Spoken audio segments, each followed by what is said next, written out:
नमस्कार। कार्यक्रम सीधा कुरा जनतासँग हेर्नको निमित्त न्यूज 24 टेलिभिजन हेरेर बसिरहनुभएका तमाम दर्शक महानुभावहरूलाई स्वागत छ। म वीरेन्द्र जैरो।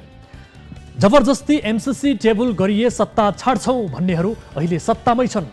सत्ताको स्वाद, सत्ताको आनन्द र सत्ताको नशाले शिवरात्रिमा शिवजीको बोटीलाई पनि बिर्साइदिने रहेछ। यस्तो परम आनन्दको स्वाद शिवरात्रिमा लट्ठिने जोगीहरूलाई के थाहा? सत्ताको यही आनन्ददायक यात्रामा रमाएकाहरूले तपाई कार्यकर्ताको खुट्टा ढाडको छाला फुट्ने गरी कुटाई खान सडकमा पठाएको यसपटक देखियो। टियर ग्यासले भेटेपछि आँखा, घाँटी र नाकमा कसरी पोल्छ भन्नेहरू त भोगेकाहरूलाई मात्र थाहा हुन्छ। प्रहरीको लाठी शरीरमा बज्रिँदा कति पीडा हुन्छ भन्ने त 2-4 लाठी भेटेकाहरूलाई सोधे मात्र पनि थाहा हुन्छ। प्रहरीको लाठी खाँदै भोगेका एमसीसी विरोधीहरूको कहाली लाग्दो छटपट्टि हामी सबैले देखेका छौं। तपाईलाई यसरी कुटाई खान पठाउनेहरू आफू चाहिँ कहाँ कसरी बसिरहेका छन् यति त तपाईहरूले थाहा पाइ नै सक्नु भएको होला। विशेष गरी एमसीसी को विरोधमा सडकमा यी मानिसहरूलाई जसले उतार्यो उनीहरू सुरक्षित सकुशल आनन्दले बसिरहेका छन्। एमसीसी को विरोधमा समर्थन गर्नु या नगर्नु त्यो हाम्रो विषय होइन, अर्थात् हामी त्यो भन्दैनौं। तर यति भन्छौं, हामी नेपालीको ज्यान सस्तमै नजाओस्। आन्दोलन, जनआन्दोलन, विद्रोह, जनयुद्ध, क्रान्ति आदिका नाममा धेरै नेपालीले अनाहकमा ज्यान गुमाइसकेका छन्। चान्चुन असन्तुष्टिमा समेत नेपालमा मानिसहरूको ज्यान जान्छ। राजनीतिक गर्नेहरूले एक वर्गका मान्छेलाई अर्को वर्गका मान्छे विरुद्ध उचाल्छन्। आफै सत्तामा बस्छन्, आफै सरकार विरुद्ध जाइ लाग्न इसारा गर्छन्। यसकारण कसैको सकुनी चालमा परेर कसैको हात नभाँचियोस्, कोही जीवनभरका लागि अङ्गभङ्ग भएर बाँच्न नपरोस्, कोही अनाहकमा नमारियोस्। देशका शासकले गरेको हरेक कर्म कुकर्मको हिसाब गर्न पनि तपाई हामी बाँच्न जरुरी छ। सकुशल रहन अझै आवश्यक छ। एमसीसी पास भएर नेपालको विद्युत विकासले छलाङ मार्यो भने यी नेताहरूलाई धन्यवाद भन्नका लागि बाँच्नुपर्छ। महाकाली सन्धि चाहिँ धोका रहेछ भने यिनको हिसाब गर्न पनि तपाई हामी बाँच्नै पर्छ। एमसीसी को 55 अर्ब रुपैयाँका लागि भएको यति ठूलो गलफत्ती गतिलो काममा दलहरूले गरिदिएको भए अहिलेसम्म नेपालको बेरोजगारी समस्या नै समाधान भइसक्थ्यो होला। 55 अर्बको सहायताका लागि यो हदसम्मको विवाद सृजना गरेको जनताले होइन, मिडियाले होइन, कुनै बुद्धिजीवीले पनि होइनन्। यो कचिङ्गलको जिम्मेवार ती सबै सरकार हुन् जसले एमसीसी अगाडि बढाउने भनेर हरेक पटक केही न केही काम गर्दै आए। अनौठो नमाने हुन्छ, नेपालको संसदले एमसीसी पास गर्ने सम्भावना अधिक छ। नेपालको संसद त झन् दुनियाँको एक मात्र यस्तो संसद हो जहाँका बहुसंख्यक सांसद एक मान्यता बोकेर बसिरहँदा अर्को मान्यता बोकेको विधेयक पास हुन्छ। कहाँबाट के आकाशवाणी हुन्छ कसैले थाहा पाउँदैनन्। तर जब पास भइसक्छ अनि मात्रै सांसदहरू आफै छक्क पर्दै त्यस्तो विधेयक पो पास भएछ भन्ने प्रश्न गर्छन्। कुनै बेला चार्ल्स शोभराजले भनेका थिए, नेपालको एयरपोर्टबाट हात्ती पनि छिराइदिन सक्छु। हो, नेपालको संसद पनि लगभग यस्तै छ। यहाँबाट महाकाली सन्धि पास हुन्छ, एमसीसी पास हुन्छ, तर जनताले खोजेको कानुन, चाहेको नीति पास हुन मुस्किल पर्छ। एमसीसी का विषयमा केही आश्चर्य लाग्ने प्रसङ्ग जरुर छन्। 5 महिनासम्म भारतले नाकाबन्दी गरेर हामी नेपालीलाई बाँच्न मुस्किल बनाउँदा भारतबारे बोल्नु पर्दा चीनको पसिना चुहिएको थियो। अहिले अमेरिकी सहयोगबारे चीनले पनि प्रश्न गरिरहेको छ। उपहार पनि अल्टिमेटम दिने गरिन्छ र भन्ने प्रश्न यति बेला चीनको छ। चीनको यो प्रतिक्रिया नेपाल प्रेम कम अमेरिकासँगको टसल ज्यादा हो भन्ने बुझ्न कठिन छैन। तर प्रश्न चाहिँ यो जायज हो कि एमसीसी को 55 अर्ब नेपालका लागि बाध्यकारी हो? यो कुनै उपहार, सहयोग, प्रेम वा सद्भाव होइन। दुनियाँमा कुनै पनि मुलुकले आफ्नो स्वार्थलाई केन्द्रमा राख्छ। बाँकी दुनियाँ खाडलमै जाओस्, कसैलाई केही मतलब हुँदैन। यदि मतलब हुन्थ्यो भने युक्रेनमाथि रुसले आक्रमण नै सुरु गरिसक्यो। खै त बाँकी दुनियाँले रोक्न सकेको? युक्रेनको रक्षाका लागि न अमेरिका आएको छ, न भारत गएको छ, न बेलायत, फ्रान्स, जर्मनी। यति बेला विश्वभरका मानिसहरू युक्रेन तबाह भएको दृश्य टेलिभिजनमा हेरेर मजा लिइरहेका छन्। यहाँ अरू तबाह भएको मजा लिनेहरू धेरै छन्। युक्रेनको नियति नेपालले बेहोर्नु पर्दैन भन्ने भ्रममा हामी कोही पनि नबसे हुन्छ। इराक बर्बाद हुँदा रक्षाका लागि को गयो? सिरिया, अफगानिस्तान, भियतनाम ध्वस्त हुँदा को गयो? आफ्ना लागि आफै खट्नुपर्छ, आफ्नो रक्षा आफै गर्न सक्नुपर्छ। एमसीसी होस् या कुनै सीसी होस्, हात थापेर ल्याएको पैसाले यो देशको भाग्य कोरिदैन, इतिहासले पनि यही नै भन्छ। आउनु सुरु गरौँ जनताको चासो गुनासो र प्रश्न सहितको विशेष कार्यक्रम सीधा कुरा जनतासँग। लाइफ बोय, हात धुने समयका साथमा लाइफ बोय।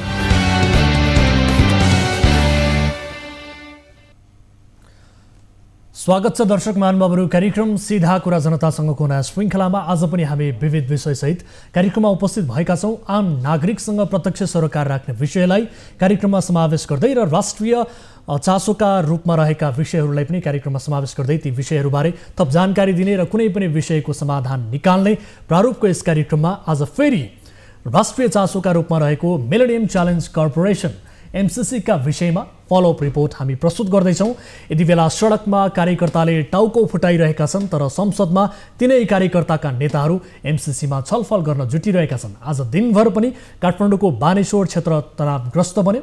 यता चीनले समेत यस विषयमा निकै चासो दिइरहेको छ। यी विषय समेटिएको रिपोर्ट र केही महत्त्वपूर्ण कुराकानी आजको कार्यक्रममा हामी प्रस्तुत गर्नेछौँ। र त्यस्तै आजको कार्यक्रममा कलाकार पल शाह प्रकरणका विषयमा पनि हामी रिपोर्ट प्रस्तुत गर्ने जमर्को गरिरहेका छौँ र विशेष गरी एक नाबालिग गायिकासँगको स्क्यान्डलपछि विवादमा तानिएका कलाकार पल शाह विरुद्ध ती नाबालिग गायिकाको परिवारले जबरजस्ती करणी भएको भन्दै प्रहरीमा जाहेरी दिएको छ र उनी विरुद्ध पक्राउ पूर्जी समेत जारी भइसकेको छ। यसबारेको रिपोर्ट आजको कार्यक्रममा प्रस्तुत हुनेछ।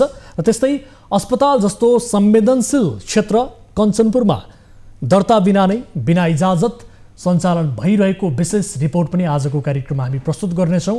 अवैध रूपमा अस्पताल सञ्चालन मात्र होइन, योग्यता नपुगेका डाक्टरहरूबाट समेत धमाधम उपचार भइरहेको सम्मको जानकारी प्राप्त भएको छ। यस विषयमा रिपोर्ट प्रस्तुत गरेसँगै सुदूरपश्चिम स्थित स्वास्थ्य निर्देशनालयसँग जवाबदेहिता लिने प्रयास पनि गर्नेछौँ। र त्यस्तै कुवेतमा बन्धक बनाइएकी एक नेपाली चेलीको पीडा पनि आजको कार्यक्रममा हामी देखाउनेछौँ। उनले आफ्नो उद्धारका लागि पहल गरिदिन गुहार गरेकी छन् र उनको परिवार समेत हाम्रो सम्पर्कमा आएर आफ्नो चेलीको उद्धार गरिदिनका लागि हार गुहार गरेका छन् र यस विषयको रिपोर्ट पनि आजको कार्यक्रममा हामी प्रस्तुत गर्नेछौँ। र यसबाहेक तपाईँ दर्शक महानुभावहरूसँगको प्रत्यक्ष कुराकानीमा हामी जोडिनेछौँ, जसका लागि हाम्रो टोल फ्री नम्बर 1660112424, यसै गरी एनसेल नम्बर 980115 7242420 अर्थात् भाइबर नम्बर 9884 तपाईँका लागि खुला गरिसकेका छौँ र टेलिभिजनको स्क्रिनमा पनि यो नम्बर डिस्प्ले भइरहेको छ। तपाईँले आफ्ना समस्याहरू, आफ्ना गुनासाहरू कार्यक्रममा प्रत्यक्ष रूपमा सहभागिता जनाएर राख्न सक्नुहुनेछ भन्दै कार्यक्रमको सुरुवात गरौँ ताली र गालीबाट।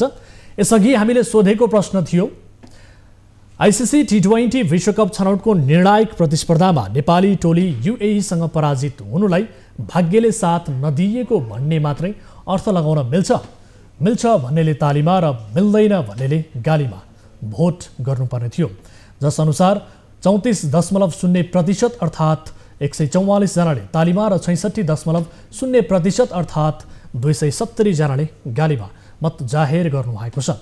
यो मतलाई आधार मान्दा नेपाली टोली UAE-सँग पराजित हुनुलाई भाग्यले साथ नदिएको भन्ने मात्रै अर्थ लगाउन मिल्दैन भन्नेमा बढी मत देखिएको छ, अर्थात् गालीमा बढी मत परेको छ। अब ताली र गालीका लागि आजको प्रश्न यस प्रकार छ,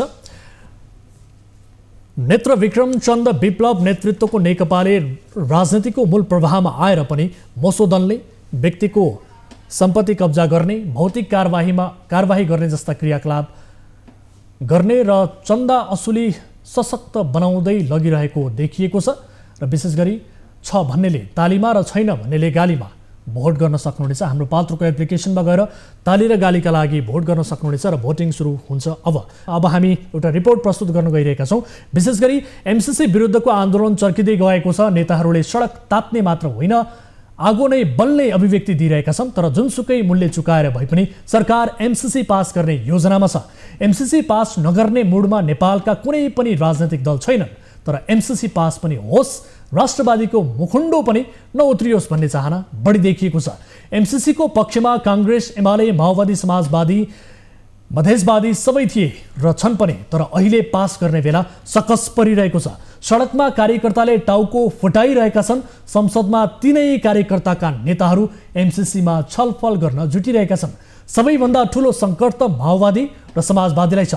MCC पास गर्दा राष्ट्रघातीको आरोप लाग्ने, पास नगर्दा सत्ताबाट हात धुनुपर्ने सङ्कटमा दुई दल देखिएका छन्। एमसीसीको यो रक्षा कस्सी बीच चीनले के भन्यो, यो विशेष रिपोर्ट हेर्नुहोस्। एमसीसीको विरोधमा बिहिबार पनि नयाँ बानेश्वर क्षेत्र तनावग्रस्त बन्यो। एमसीसी विरोधीहरूले प्रहरीमाथि ढुङ्गा मुढा गरेपछि प्रहरीले अश्रु ग्यास प्रहार गरेर भिड तितर बितर पार्ने प्रयास गर्यो।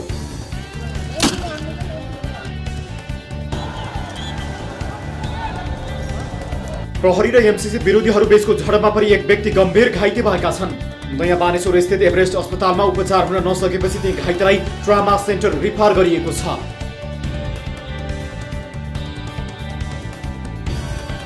एमसीसी विरुद्धको आन्दोलनले उग्र रूप लिँदा प्रहरीले बिहिबार पनि दर्जनौं राउन्ड अश्रु ग्यास, पानीको फोहरा र लाठीचार्जको सहारा लिएको छ। अमेरिकाले तिर्न नपर्ने गरी दिन खोजेको अनुदान लिनु हुँदैन भन्नेहरूको यो जबरजस्त विरोध सर्वत्र चासोको विषय बनेको छ।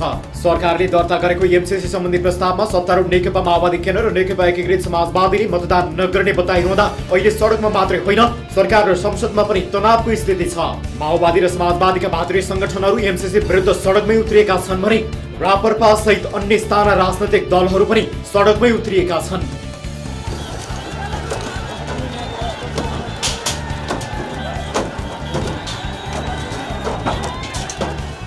बानेश्वर क्षेत्रमा भिडन्तका लागि तैनात प्रहरीको यो व्यवस्थित समूहले बिहिबार पनि धेरैमाथि डन्डा बर्सायो।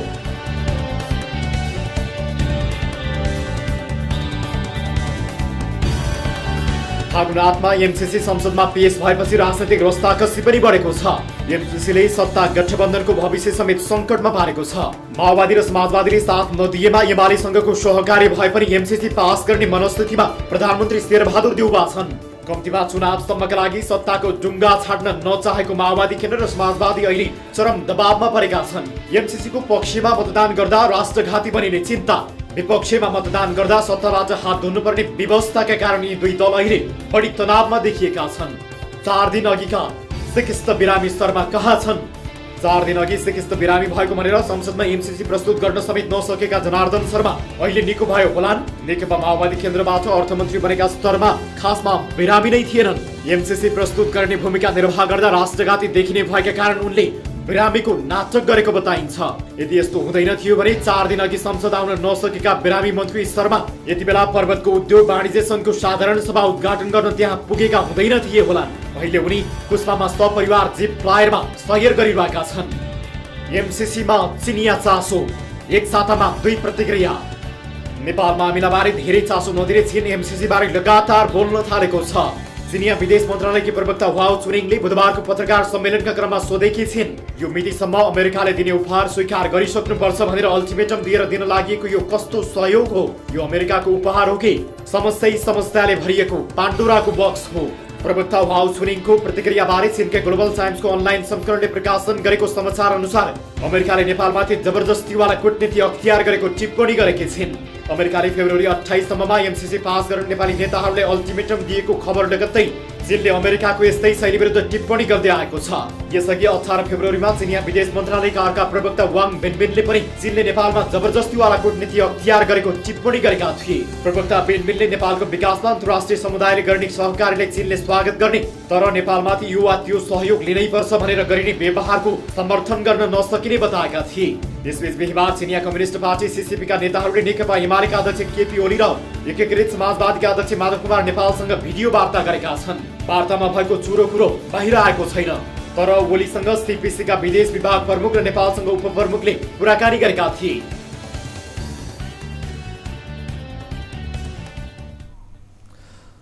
दर्शकहरू, यस विषयमा थप कुराकानी गर्न हामीसँग जोडिनु भएको छ नेकपा एमालेका नेता शेरबहादुर तामाङ हाम्रो सम्पर्कमा हुनुहुन्छ। तामाङ सर, यहाँलाई स्वागत छ कार्यक्रम सीधा कुरा जनतासँगमा। हजुर नमस्कार। हजुर, अब विशेष गरी आजकै कुरा गर्ने हो भने प्रधानमन्त्री शेरबहादुर देउवा र अध्यक्ष ओली बीच पनि भेटवार्ता भयो, तपाईँहरू बीच निकै भेटवार्ता भइरहेको छ। ठ्याक्कै भनिदिनुहोस् न, कुरा चाहिँ के भयो? कुरा खास गरी अब नेकपा एमालेको अध्यक्षसँग एमालेको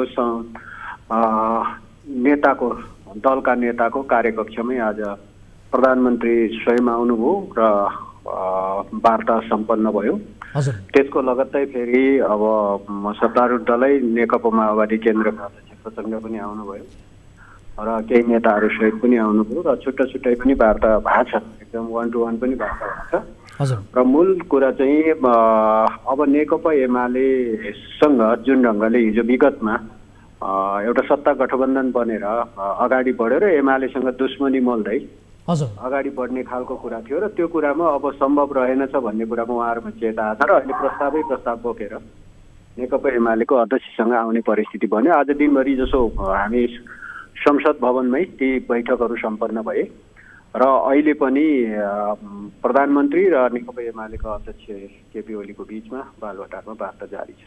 हजुर, अब विशेष गरी काङ्ग्रेससँग तपाईँहरूको भेटवार्ता बढिरहेको छ, तपाईँहरू पनि कहीँ कतै सरकारमा जाने दाउ खोजिरहनु भएको हो कि भन्ने किसिमको शङ्का उब्जिएको छ र सँगसँगै प्रधानमन्त्री ठिक छ प्रधानमन्त्री शेरबहादुर देउवा पनि तपाईँहरूका माग पुरा गर्न चाहिँ तयार हुनुहुन्छ भन्नेसम्मका कुरा आए, के हो वास्तविकता?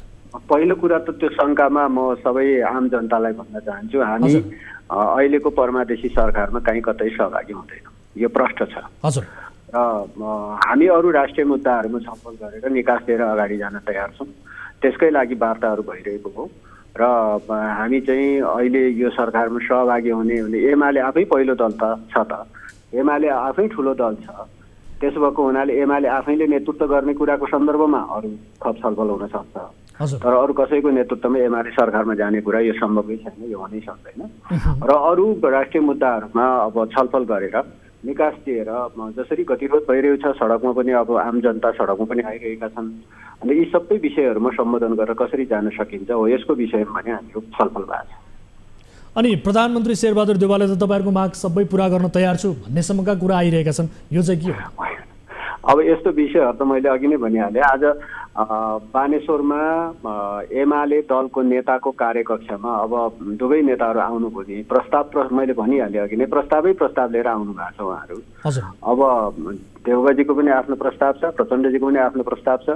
यद्यपि अब हामी नेकपा एमाले भित्र अब हामीले जुन स्ट्यान्डहरू आज लिएर आएका छौँ त्यो स्ट्यान्डबाट हामी पछाडि हटेका छैनौँ। ती सबै त्यो स्ट्यान्डसहित अब सबै कुराहरू पारित गरेर अगाडि जान्छ भने अब यो गतिरोधलाई अन्त्य गर्दै खास गरी मुलुकको राष्ट्रिय राजनीतिमा एउटा निकास दिएर अगाडि बढ्नुपर्छ भन्ने पक्षमा चाहिँ हामी छौँ। अब प्रचण्डको माग चाहिँ के छ, तपाईँहरूले आफूले के प्रस्ताव गर्नुभएको छ, तपाईँहरू बिचमा चाहिँ ठ्याक्कै कुरा नमिलेको कहाँनिर हो, के चाहिँ बार्गेनिङ मिलेको छैन, यसबारे ठ्याक्कै बताइदिनुहोस्, के कुरा मिलेको छैन, प्रस्ताव के भएको छ? जसरी तपाईँको चाहिँ एमालेको विभाजन गर्नको लागि प्रचण्ड समेतको रोल, अर्थात् पार्टी विभाजन गर्न प्रचण्डले जुन ढङ्गको चाहिँ खेल खेल्नुभयो, हामीले एउटा गुट मनसायका साथै एउटा असल मनसायका साथै हामीले पार्टी एकीकरण गरेका थियौँ, तर त्यो एकीकरणलाई बचाउन नसकेर बिचमै तपाईँको चाहिँ नेपाल कम्युनिस्ट पार्टी नेकपाका नेता त्यतिखेरको तत्कालीन अध्यक्ष तत्कालीन प्रधानमन्त्री केपी ओलीमाथि जुन चार्ज लगाएर उहाँहरू आउनुभयो, त्यो जुन चार्ज लगाएर चाहिँ एमालेको ती नेतामाथि आफ्नै पार्टीको नेता, खास गरी त्यति बेला त हामी एकीकृत थियौँ, नेकपा थियौँ, नेकपाको अध्यक्ष र तत्काल प्रधानमन्त्री संसदीय दलको नेता प्रधानमन्त्रीमाथि जुन चाहिँ चार्ज लगाउँदै उहाँहरू चाहिँ अन्ततोगत पार्टी ब्रेक गरेर पार्टीबाट अलग हुने ठाउँको स्थितिमा पुग्यो।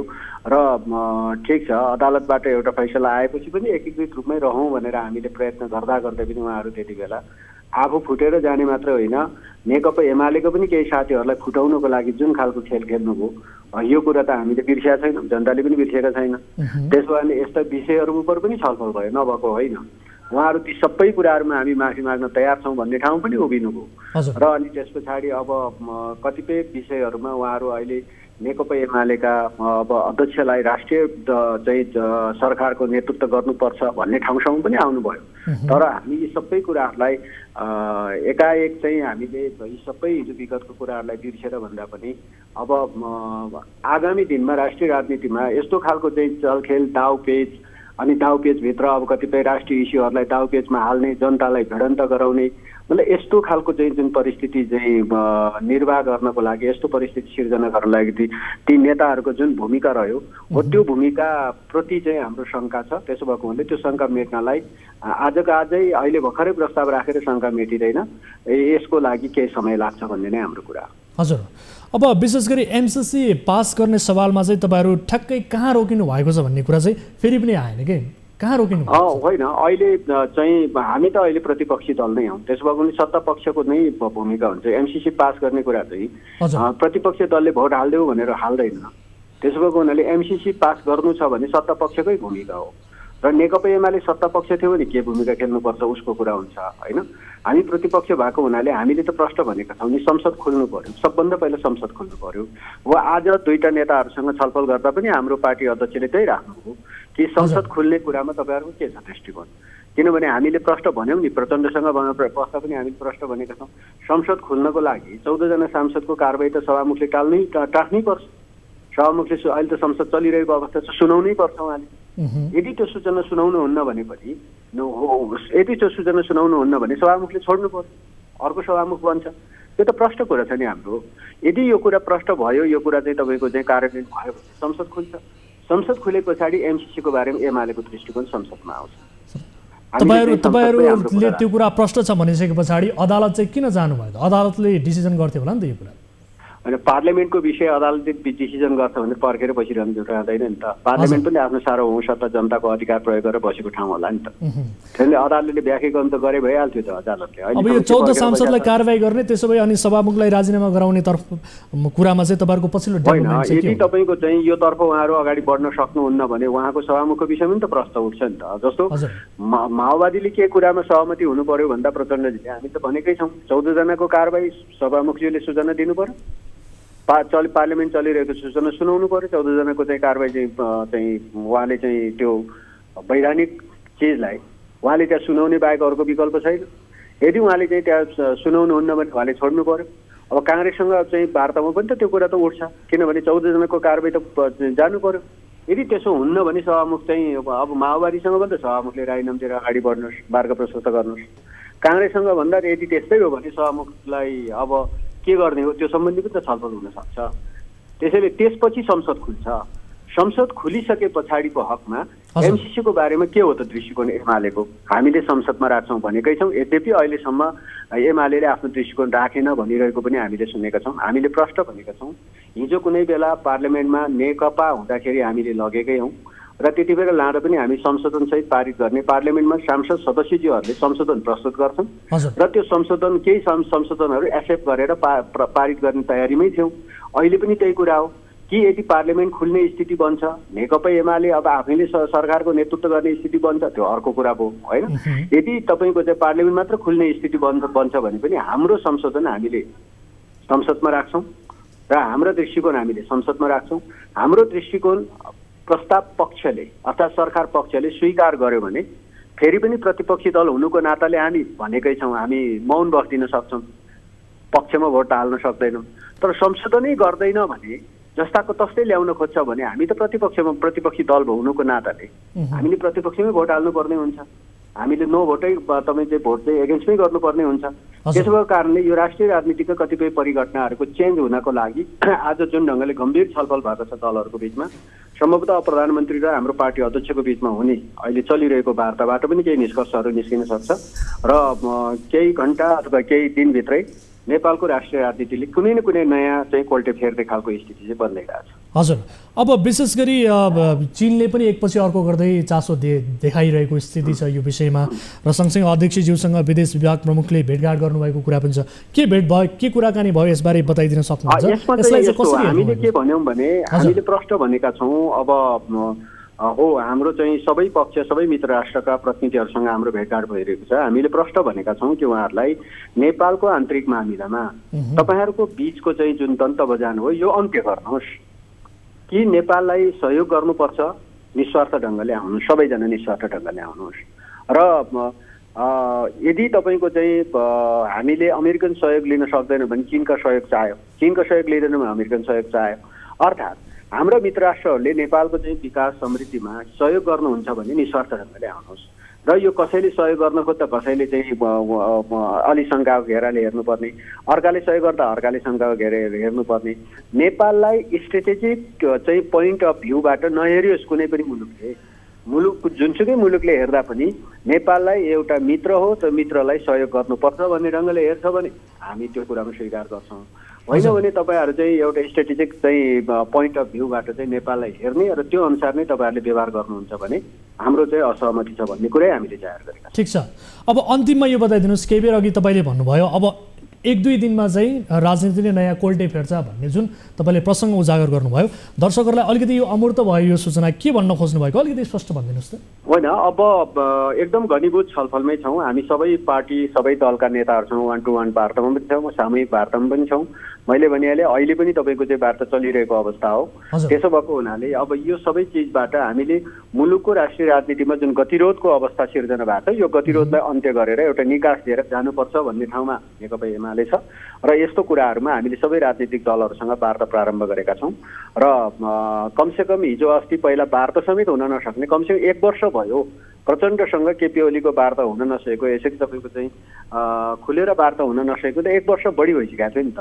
आज त नेकपा एमालेको संसदीय दलको नेता बसेको कार्यकक्षमै आएर उहाँहरूले चाहिँ कमसेकम वार्ता गर्ने छलफल गर्ने ठाउँमा त उभिनुभयो र त्यति मात्र होइन, तपाईँ प्रधानमन्त्रीज्यूसँग पनि हाम्रो वार्ता घनीभूत हुन सकेका थिएन। हामीले चाहिँ विगतमा हो हाम्रा राजनीतिक दलका राष्ट्रिय महाधिवेशनहरूमा एक अर्का शुभकामना दिने कामसम्म त भयो, तर पनि त्योभन्दा बढी त हामीले सम्पन्न गर्न सकेका थिएनौँ। त्यसैले बिचमा अब हामीले नै प्रयत्न गरे पछाडि प्रधानमन्त्रीज्यू बालकोटसम्म आउने स्थिति बन्यो र आजै अब तपाईँको चाहिँ खास गरी एमसिसीसँग सम्बन्धित विषयहरू भइसके पछाडि यो अलि बढी गिजोले पछाडि यसलाई कसरी समाधान दिन सकिन्छ त भनेर प्रधानमन्त्री स्वयं फेरि तपाईँको चाहिँ हाम्रो चाहिँ पार्टी अध्यक्ष केपी ओलीको कार्यकक्षमै आएर त्यहाँ चाहिँ लामो वार्ता भयो, लामो छलफल भयो। त्यो छलफलको निष्कर्षको आधारमा अहिले साँझ पनि फेरि बस्ने भनेर अहिले 7 बजेदेखि निरन्तर वार्तामै हुनुहुन्छ र त्यसबाट केही न केही निकासहरू निस्किन्छ र राष्ट्रिय राजनीतिले अब नयाँ ढङ्गले नयाँ कोर्स लिन सक्ने सम्भावना चाहिँ बढेको छ। हस्, समय र जानकारीका लागि म यहाँलाई धेरै धेरै धन्यवाद दिन चाहन्छु। हजुर, धन्यवाद।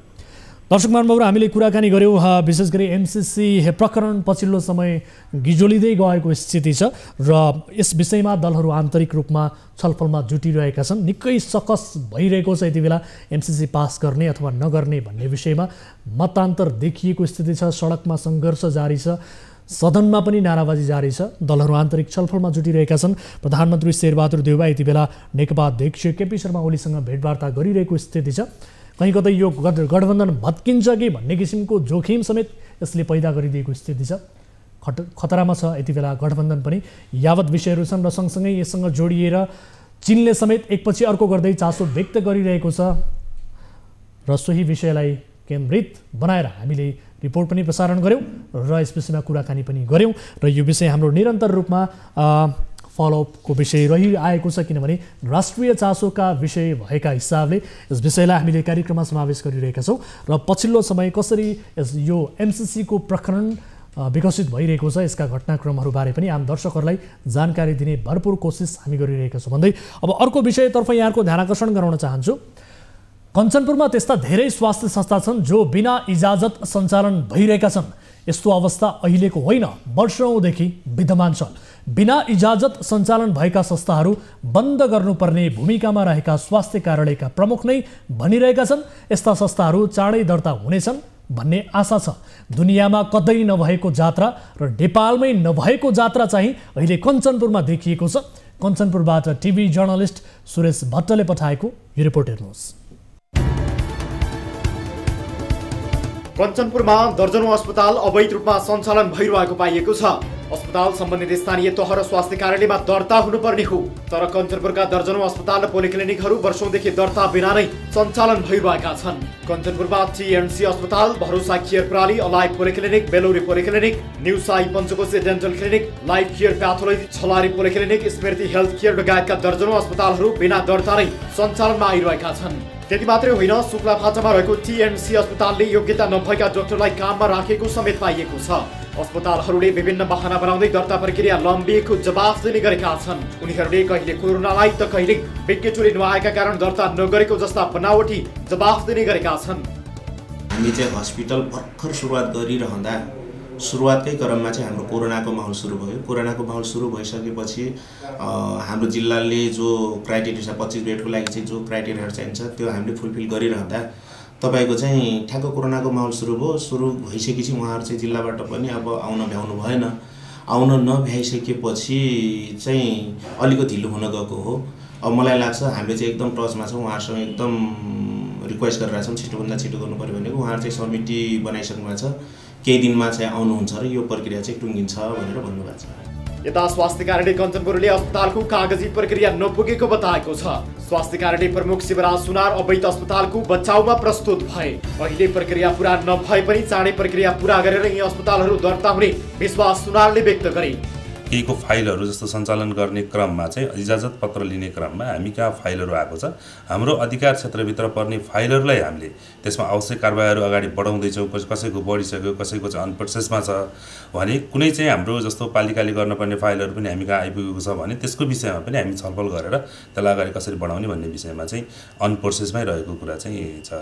जनस्वास्थ्य सेवा नियमावली 2077 को स्वास्थ्य संस्थाको इजाजत पत्र तथा नवीकरण सम्बन्धी व्यवस्थामा इजाजत पत्र बिना निजी गैर सरकारी सहकारी वा गैर नाफामूलक सामुदायिक स्वास्थ्य संस्था सञ्चालन गर्न वा त्यस्तो संस्थाबाट स्वास्थ्य सेवा उपलब्ध गराउन नहुने व्यवस्था छ। यस्तै जनस्वास्थ्य सेवा नियमावली 2077 को दफा 13 मा कसैले पनि इजाजत नलिई निजी सहकारी वा गैर नाफामूलक सामुदायिक स्वास्थ्य संस्था सञ्चालन गर्न वा त्यस्तो संस्थाबाट स्वास्थ्य सेवा उपलब्ध गराउन हुँदैन भन्ने उल्लेख गरिएको छ। बिना इजाजत सञ्चालन भएका स्वास्थ्य संस्थाहरू खारेज हुने पनि सोही नियमावलीमा उल्लेख छ। स्वास्थ्य संस्थामाथि नियमनको जिम्मेवारी पाएका निकायहरूले चासो नदेखाउँदा जिल्लामा स्वास्थ्य संस्थाहरूको मनमानी बढेको देखिन्छ। दर्शकहरू, यस विषयमा थप कुराकानी गर्नका लागि टेलिफोन सम्पर्कमा जोडिनु भएको छ सुदूरपश्चिम प्रदेश अन्तर्गत स्वास्थ्य निर्देशनालयका निर्देशक डाक्टर जगदीश जोशी हाम्रो सम्पर्कमा हुनुहुन्छ। डाक्टर साहब, यहाँलाई स्वागत छ कार्यक्रम सीधा कुरा जनतासँगमा। हजुर, धन्यवाद सर। अब कञ्चनपुरमा दर्जनौं अस्पताल क्लिनिकहरू चाहिँ अवैध रूपमा सञ्चालन भइरहेको भन्ने खबर आयो सर। यो समस्या अहिलेको होइन, वर्षौँदेखि यस्ता समस्या छन्। तपाईँहरूको ध्यान चाहिँ किन पुगेन सर? तपाईँहरूको नजर चाहिँ किन पुगेन त्यहाँ? होइन, अब हाम्रो नजर नपुगेको भन्ने कुरा होइन। अब हामीले चाहिँ अब यो प्रदेश सरकारको जिम्मेवारीमा परेका होइन 25 बेडदेखि लिएर 200 बेडसम्मका हरूको सञ्चालनको स्वीकृति दिने प्रदेश सरकारले हो। त्योभन्दा तलको चाहिँ फेरि स्थानीय सरकारको हुन्छ, 200 भन्दा माथि चाहिँ सङ्घीय सरकारको हुन्छ होइन। अब तपाईँले भने जस्तै कतिपय रूपमा त्यसरी सञ्चालन भएका छन् भने त्यो चाहिँ अब हाम्रो जानकारीमा आयो भने हामी चाहिँ अगाडि बढ्छौँ। सर, हामीसँग लिस्ट नै छ। विशेष गरी कञ्चनपुरमा टिएनसी अस्पताल, भरोसा केयर प्रणाली, अलाइभ पोलिक्लिनिक, बेलौरी पोलिक्लिनिक धेरै छन्, दर्जनौं छन्। म तपाईँलाई केही प्रतिनिधि नामहरू भनिसकेँ। यति मात्र होइन, यसमा के छ भन्दाखेरि अब स्वास्थ्यको पाटोबाट हामीले हेर्ने हो, सबै कुराको जिम्मेवारी स्वास्थ्यले लिन सक्दैन। अब हामीले स्वास्थ्यको पाटोमा गर्न सक्ने भनेको दर्ता खारेजी हो होइन। दर्ता नै नभएका अस्पताललाई त अब हामीले के गर्न सक्छौँ? त्यो हाम्रो ऐन अनुसार चाहिँ ऐनले के भनेको छ भन्दाखेरि दर्ता नगरिकन सञ्चालनमा आएका छन् भने तिनीहरू चाहिँ खारेजी हुनेछन् भनेर जनस्वास्थ्य ऐन 2075 मा लेखिएको छ। अब त्यसैको आधारमा हामीले अगाडि बढ्ने हो। बाँकी फर्दर स्टेपको लागि त अब हजुरहरूले पनि अब जस्तै आज आवाज उठाउनु भएको छ, यस्तै अब त्यहाँको स्थानीय प्रशासनका पनि जानु पर्ला होइन।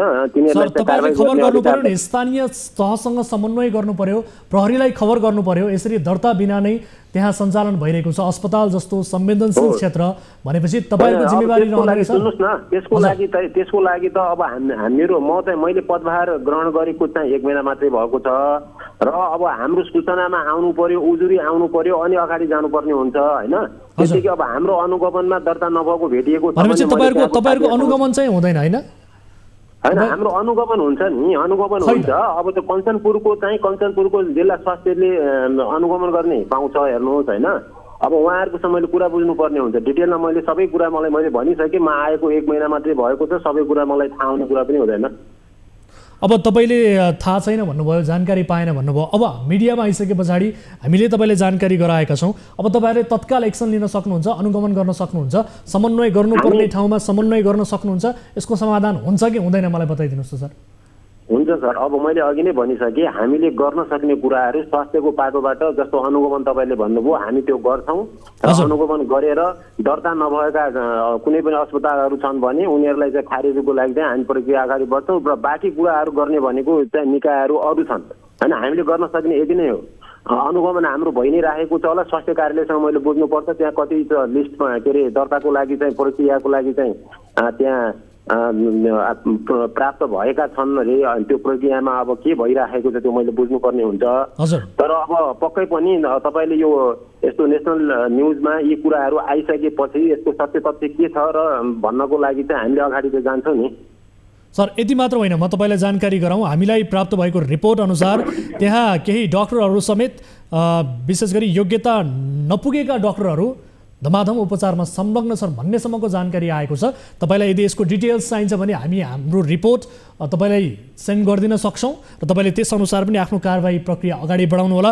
अब नियमका कुराहरू, नियमावलीका कुराहरू त तपाईँलाई के भन्नु पर्यो सर, 2077 को दफा 13 मा कसैले पनि इजाजत नलिई निजी सरकारी वा गैर नाफामूलक सामुदायिक स्वास्थ्य संस्था सञ्चालन गर्ने वा त्यस्तो संस्थाबाट स्वास्थ्य सेवा उपलब्ध गराउन हुँदैन भन्ने कुरा उल्लेख गरिएको छ। यसबारे तपाईँ नै जानकार हुनुहुन्छ। खैर, यो विषय समाधान हुनेछ भन्ने अपेक्षा हामीले गरेका छौँ। यसका लागि गर्नुपर्ने समन्वय, दिनुपर्ने जानकारी हामी तपाईँलाई उपलब्ध गराउनेछौँ। तपाईँको तत्काल एक्सन हामीले अपेक्षा गर्यौँ सर। हस् सर, हस्। यसमा पूर्ण सहयोग मिल्नेछ। किन भन्दाखेरि अब तपाईँले उठाएका जति पनि कुराहरू छन् त्यसमा हामी चाहिँ अगाडि बढ्छौँ, अनुगमन गर्छौँ। यदि त्यस्तो भेटिएको खण्डमा चाहिँ हामी जुन कारबाही हुन्छ त्यसको लागि चाहिँ अगाडि बढ्छौँ। हजुर, हस्। समय र जानकारीका लागि धन्यवाद दिन चाहन्छु। दर्शकहरू, यसरी बिना इजाजत, बिना दर्ता अस्पताल, पोलिक्लिनिकहरू त्यहाँ सञ्चालन भइरहेको जानकारी प्राप्त भएपछि हामीले यो विषयलाई कार्यक्रममा समावेश गरेका छौँ, किनभने अत्यन्त संवेदनशील विषय हो। यसरी नियमावली 2077 को दफा 13 मा पनि उल्लेख गरिएको छ, कसैले पनि बिना इजाजत सरकारी वा गैर नाफामूलक यसरी स्वास्थ्य संस्थाहरू चलाउँदा यो विधिपूर्वक दर्ता गरिनुपर्छ, इजाजत लिनुपर्छ भन्ने किसिमको कानुनी प्रावधान छ।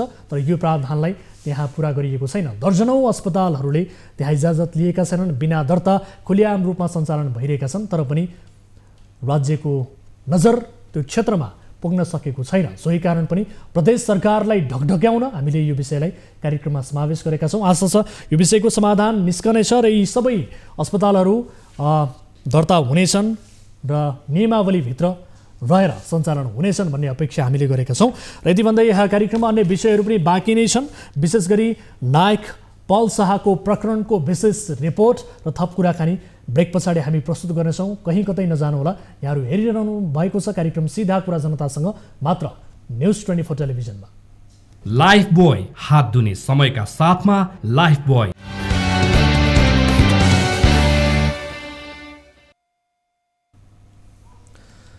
ब्रेकपछि स्वागत छ दर्शकहरू। कार्यक्रम सीधा कुरा जनतासँगमा आजको अर्को विषयतर्फ लिएर जान चाहन्छु। सिनेमाको दृश्यमा नारीको अस्मिता जोगाउन जब नायकको इन्ट्री हुन्छ, सिनेमा हलमा दर्शकहरूबाट होटिङ, ताली र सिट्टी सुनिन थाल्छ। अन्याय अत्याचार विरुद्ध लड्ने, यौन पिपासु विरुद्ध जाइ लाग्ने कलाकारप्रति दर्शकले एक नायकको छवि बनाउन पुग्छन्। सिनेमाको पर्दामा नायिकाको इज्जत बचाउन तलस्मी शैलीमा उपस्थित हुने नायक वास्तविक जीवनमा कस्ता हुन्छन्? नेपाली सिने क्षेत्रका एक चर्चित नायक पल शाह अहिले आफै बालिका बलात्कारको आरोपमा मुछिएका छन्। रियल लाइफको यो विरोधाभासले भनिरहेको छ, जे देखिन्छ त्यो नहुन पनि सक्छ। नायकबाट एकाएक खलनायकमा रूपान्तरण भएका पल शाह विरुद्धको यो प्रकरण के हो त? तनहुबाट टिभी जर्नलिस्ट सबिल लामिछानेको सहयोगमा तयार पारिएको यो विशेष रिपोर्ट हेर्नुहोस्। एक नाबालिग गायिकासँगको सम्बन्ध कानुनी कठघरामा पुग्ने भएपछि नेपाली सिने क्षेत्रका चर्चित नायक पल शाह अर्थात् पूर्णविक्रम शाह सङ्कटमा परेका छन्। नाबालिग गायिकाको परिवारले जबरजस्ती करणी भएको भन्दै प्रहरीमा जाहेरी दिएपछि नायक शाहको दिनगन्ती सुरु भइसकेको छ। 17 वर्षीय गायिकाका परिवारले शाह विरुद्ध जिल्ला प्रहरी कार्यालय तनहुमा बुधबार जाहेरी दिएको प्रहरीले जनाएको छ।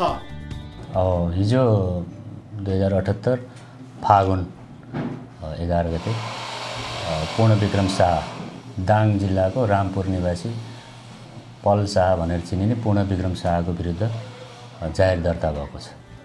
यसअघि जिल्ला प्रहरी कार्यालय कास्कीमा शाह विरुद्ध जाहेरी दिएको थियो, तर प्रहरीले घटनास्थल तनहु भएकाले तनहुमै दर्ता गर्न सुझाव दियो।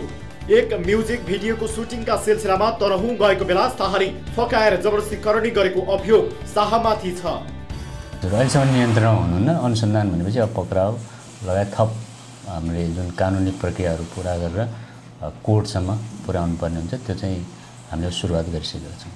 अभियुक्त पक्राउ परेको छ भने हामीले 25 दिनभित्र कोर्टमा उपस्थित गराइसक्नुपर्ने हुन्छ। नत्र भने त्यो घटनाको यो करणी सम्बन्धी कसुरमा चाहिँ 1 वर्षभित्र, घटना भएको 1 वर्षभित्र चाहिँ हामीले कोर्टमा पुर्याइसक्नुपर्छ। प्रहरी भन्छ पल शाह फरार। फेला पर्ने बित्तिकै पक्राउ गर्छौं। बलात्कारको जाहेरी परेपछि प्रहरीले कलाकार पल शाहको खोजी थालेको छ। उनको खोजीमा महानगरी प्रहरी परिसर काठमाडौँ, अपराध महाशाखा र केन्द्रीय अनुसन्धान ब्युरोको टोली परिचालन गरिएको छ। बिहिबार साँझसम्म पल पक्राउ परेको सूचना प्राप्त भएको छैन। विगत 2 वर्षमा एकैसाथ 4 जनासँग अफियर। सामाजिक काममा समेत सक्रिय रहेर रियल हिरोको उपमा पाएका पल शाह एकैसाथ कम्तीमा 4 जना युवतीसँग अफियरमा रहेको बाहिरिएको छ, जुन पछिल्लो 2 वर्षभित्रको कुरा हो। उसो त हालसम्म सार्वजनिक रूपमा पलले कहिल्यै पनि कसैसँग आफ्नो सम्बन्ध रहेको स्वीकारेका छैनन्। तर केही दिन अघि एउटा अडियो सामाजिक सञ्जालमा भाइरल बन्यो। उक्त अडियोमा पल र ती गायिकासँगै गायक दुर्गेश थापा, सरोज ओली लगायतका व्यक्तिहरूको आवाज सुनिन्छ। उनीहरू बीचको यो कुराकानीमा दुर्गेश र सरोजले पल र नाबालिग गायिका बीच मध्यस्थता गर्न खोजेको देखिन्छ। यो अडियो सुन्नुहोस्। अब जस्तो बाहिर हामी केस गर्छौँ ल, मलाई त नराम्रो भयो है त, तिमीलाई नराम्रो हुन्छ, फेरि सबै होल फ्यामिली नराम्रो हुन्छ, तिमीले यस्तो यस्तो भयो भन्ने कुरा हुन्छ। त्यहाँ पनि भन्ने कुरा यही नै हो, त्यो दुइटैको मिस्टेक देखिन्छ सँगै।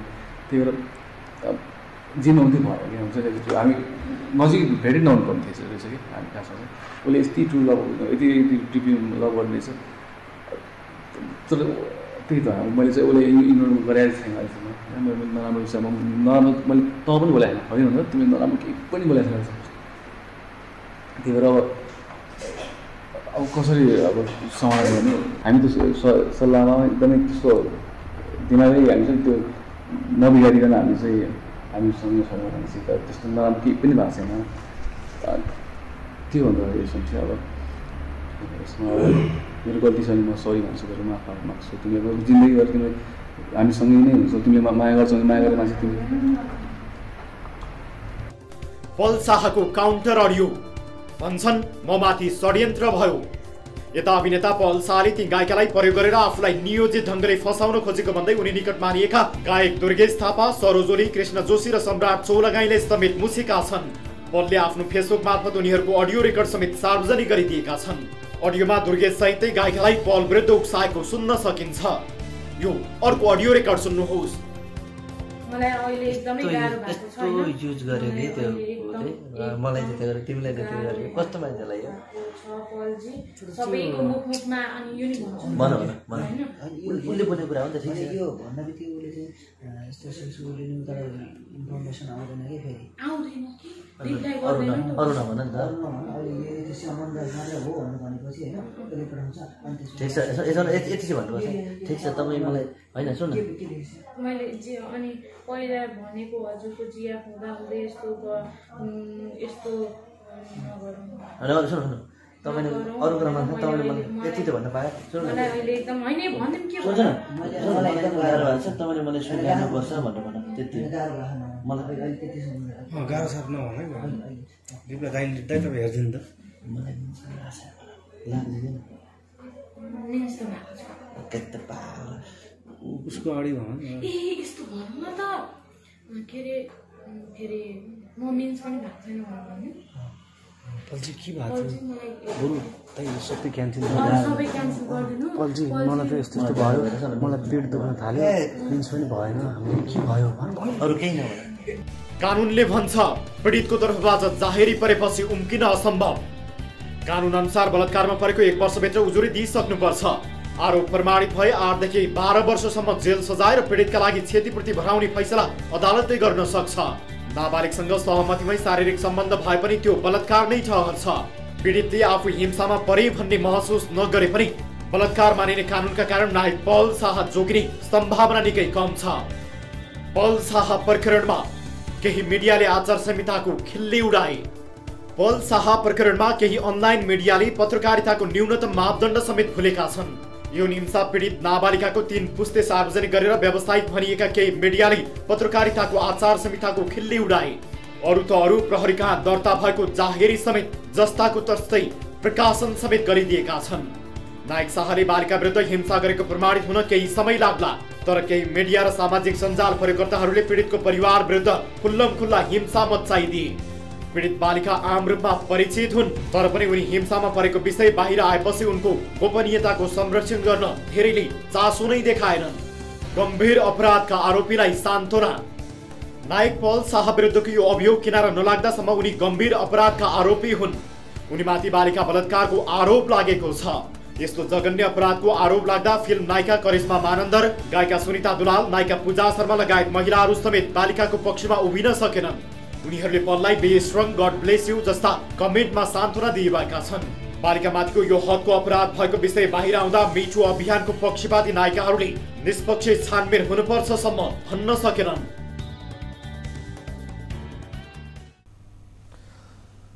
दर्शकहरू, अपुष्ट जानकारी अनुसार विशेष गरी पल शाह अहिले तनहु प्रहरीको सम्पर्कमा आएको बताइएको छ। यद्यपि प्रहरीले आधिकारिक रूपमा यसबारे कुनै पनि जानकारी दिएको छैन।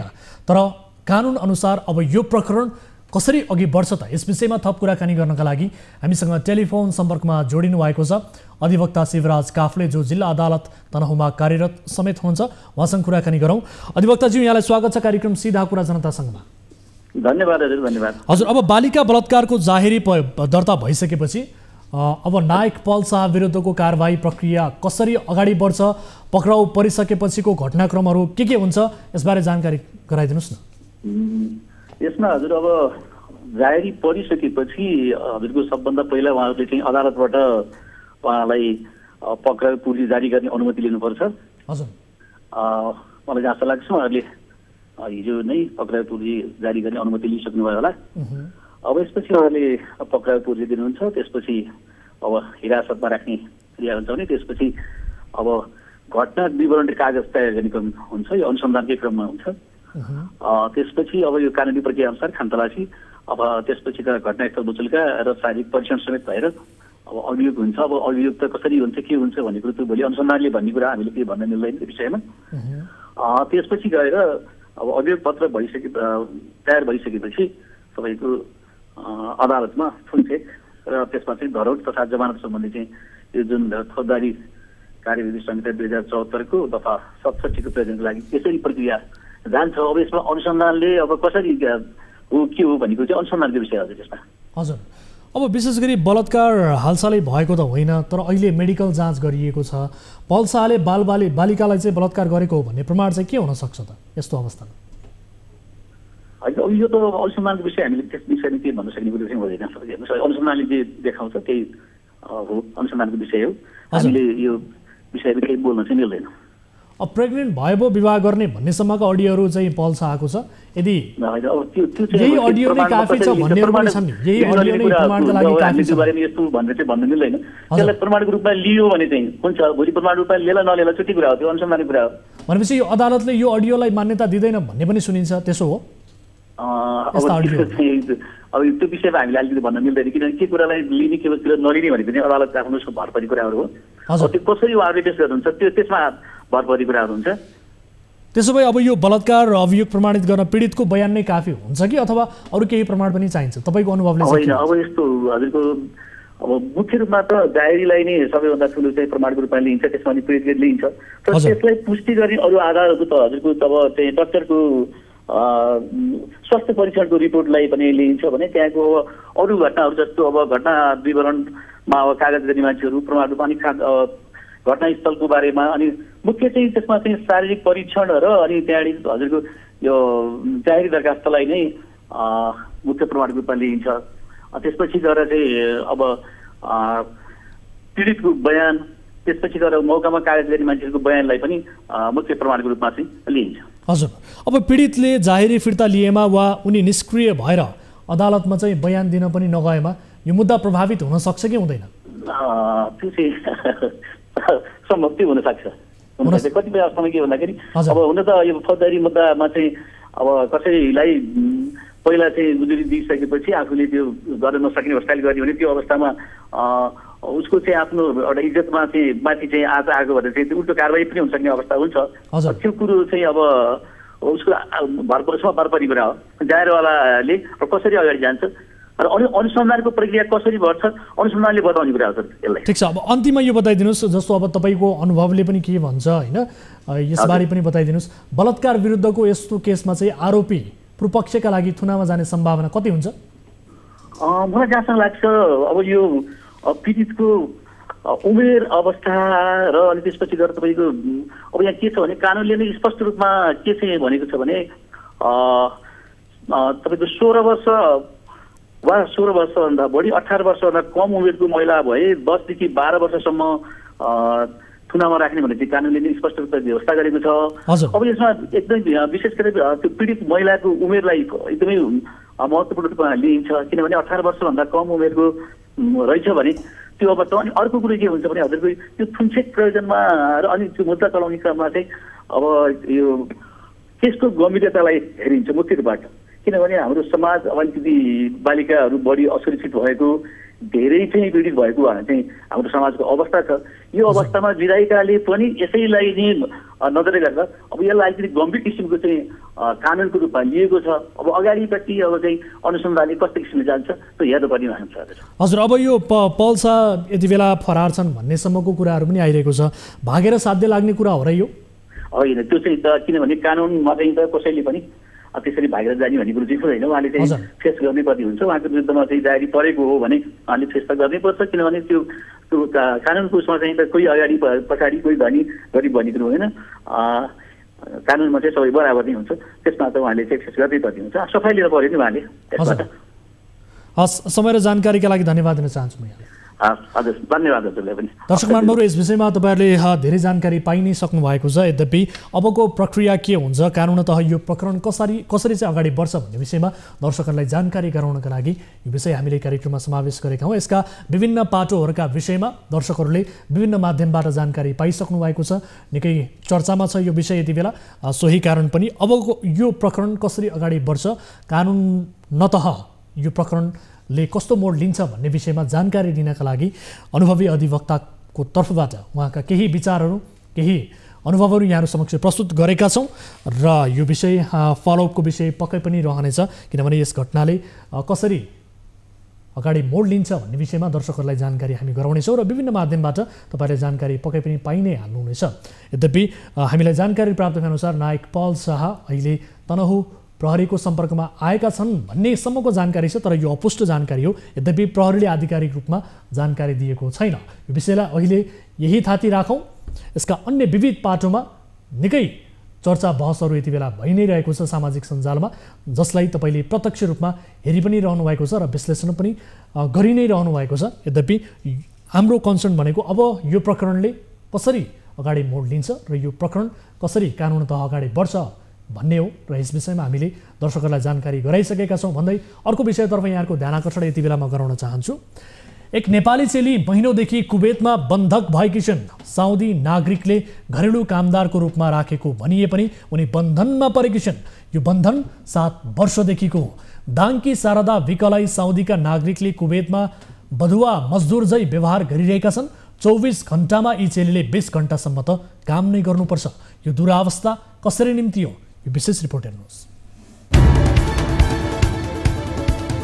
आकर्षक रोजगारीको प्रलोभनमा परि कुवेत पुगेकी एक नेपाली युवती 7 वर्षदेखि कुवेतको सोलेबियामा रहेको साउदी नागरिकको घरमा बन्धक बनेकी छन्। दलालको फन्दामा परि घरेलु कामदारको रूपमा कुवेत पुगेकी दाङ तुलसीपुर उपमहानगरपालिका वार्ड नम्बर 6 की शारदा विकलाई साउदी नागरिकको घरमा बन्धक बनाएर राखेको भन्दै कार्यक्रम सीधा कुरा जनतासँगको सम्पर्कमा आएकी छिन्।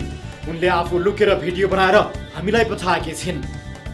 मेरो घर दाङ तुलसीपुर उपमहानगरपालिका वार्ड नम्बर 5 शिवशक्ति टोलमा पर्छ।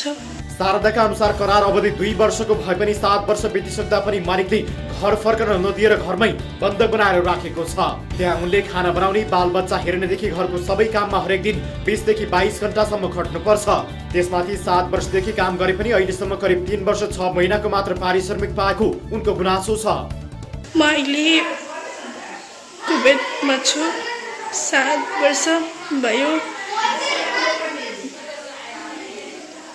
बन्धकमा छु। मलाई यहाँबाट जो कोहीले पनि उद्धार गरिदिनुहोस्। शारदाका अनुसार उनलाई मालिकले 1 हप्ताको लागि भनेर जोर्डन लग्यो। जोर्डनबाट नै उनलाई नेपाल फर्काइदिने भन्दै मालिकले उनलाई आश्वासन पनि दियो। तर जोर्डनमा 2 वर्ष राखेर फेरि कुवेतमा नै फर्काएको शारदा बताउँछिन्। उनले आफू साउदी नागरिकको घरमा बन्दी सरहको जीवन बिताइरहेको भन्दै उद्धार गरिदिन समेत अपिल गरेकी छिन्।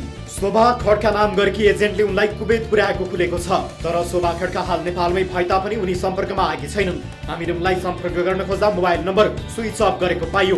तर शारदाकी आमा तिलसरी विक भने हाम्रो सम्पर्कमा आएकी छिन्। आफ्नो छोरीले पटक पटक नेपाल आउने प्रयास गर्दा पनि आउन नपाएको दुखेसो उनको छ। छोरीले कहिलेकाहीँ रुँदै फोन गर्ने गरेको उनी बताउँछिन्। नेपाल आउन नपाउनु पनि आज भन्छ, यो महिना जालोस् भन्छ, अर्को महिना जालोस् भन्छ, त्यस्तै महिना बितायो। हामी 1 वर्ष भइसक्यो। म कसरी नेपाल कहिले पुग्नु होला, मलाई नेपाल जानु मस्तै चाहना छ। कति भने रुन्छ अब उनीहरू रोएर मैले हेर्छु मैले केही जान्दैन बुझ्दैन। उनीहरू मार्छु रुन्छु, म राम्रो आउँछु। अनि के गर्ने, घरमा म मात्रै छु सर। अनि छोरी अब कान्छी छोरी छ सानी, अब छोरी नेपालबाट मानव तस्करहरूले गैर कानुनी बाटो मार्फत नेपालका सोझा सिधा महिलाहरूलाई घरेलु कामदारको रूपमा Dubai, Qatar, Saudi Arabia, Kuwait, Oman लगायतका मुलुकमा पठाएर बिचल्लीमा पार्ने गरेका छन्।